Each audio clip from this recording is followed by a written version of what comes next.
Hello everyone, my name is Michael Asare. I'm a proud African and I'm excited to share some few tips on how you can use relational intelligence through your entrepreneurial journey. Now, as young entrepreneurs, whether aspiring or established, it is obvious or it's very necessary that you interact with different stakeholders at each phase of your business cycle. Now, these stakeholders, whether within the organization or outside, present different opinions, different interests, as well as different values, which is as a result of the differences in culture. Now, as entrepreneurs, it is up to us to know the diversity challenge, the social challenge, and the stakeholder challenges because these present dilemmas to young entrepreneurs, especially. Now, imagine this: you're having a meeting with a client in a restaurant, and then, whilst engaging the client, you are pressing your phone or replying to an email. Now, you go home thinking that you've convinced this client that you have the best product, you have the best of service.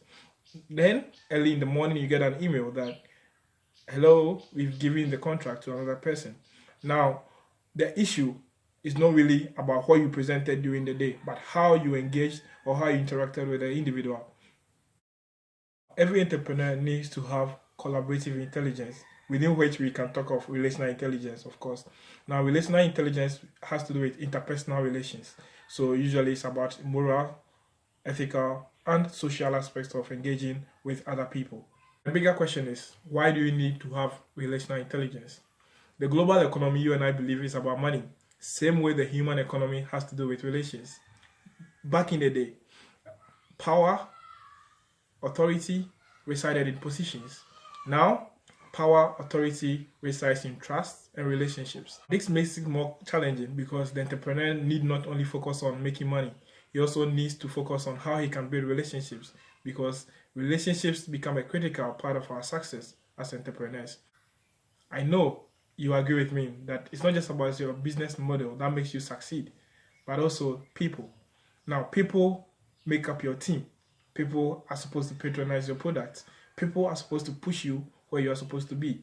So it is therefore necessary to know how to engage with them so that you don't step on toes, so that you don't create negative atmosphere wherever you find yourself.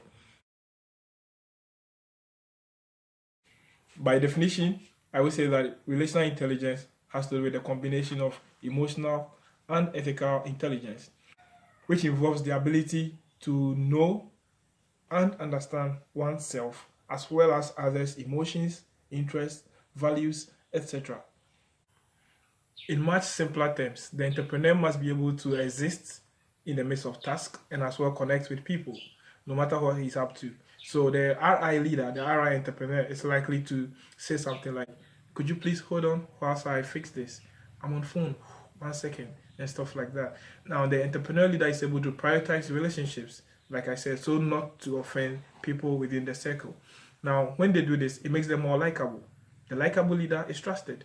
The likable leader is the one that people don't mind committing funds, committing their investments into their businesses. Now, simply put, relational intelligence implies that with relations, the entrepreneur is able to love well and value people and make them know that they value and love them.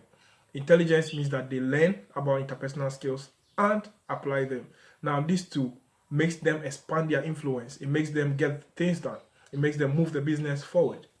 The leader or the entrepreneur has these skills. He's able to value people, understand people's opinion, has cognitive ability, has self-awareness, has empathy, and is able to manage emotions within the team and beyond.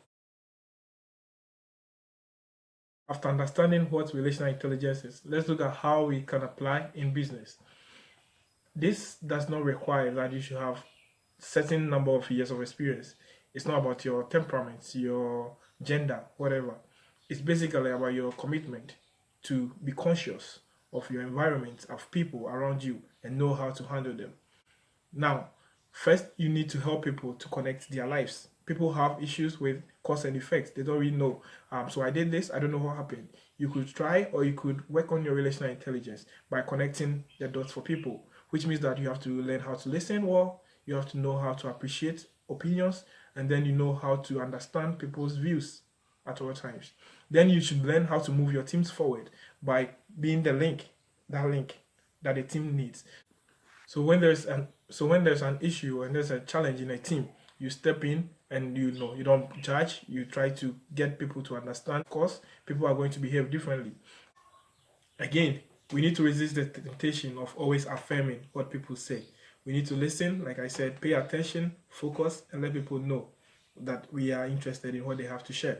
Also, we need to have triggers, something to prompt you that, hey, it's okay, put your phone down. Hey, it's okay, pay attention, focus, and then we can move on from that angle.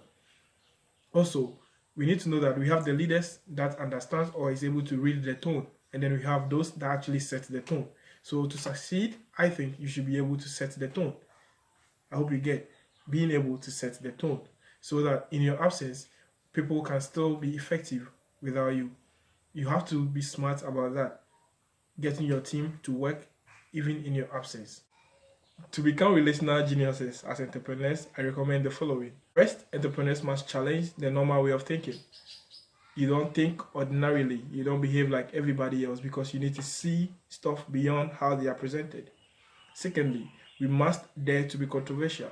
The entrepreneur must be able to lead from his conviction. So the fact that we say you should be intelligent relationally doesn't mean that when people or the majority is wrong, you don't have the confidence to tell them. Sometimes you learn to lead with your conviction. And lastly, don't be so task-oriented as an entrepreneur to be disconnected, because eventually whatever you build, people may not understand and move along with you. Finally, I believe that relational intelligence can be learned. You only need to have self-awareness of some blind spots, practice new behaviors, and have a control or a feedback system to know how well you are doing. I believe that improving your RI is quite easier than improving your IQ, so why not try it? Let's build healthy relationships and succeed as young entrepreneurs. My name is Michael P.Y. Asare. Let's connect on social media at Mr. P.Y. Asare on all platforms. Have a nice time. Thank you.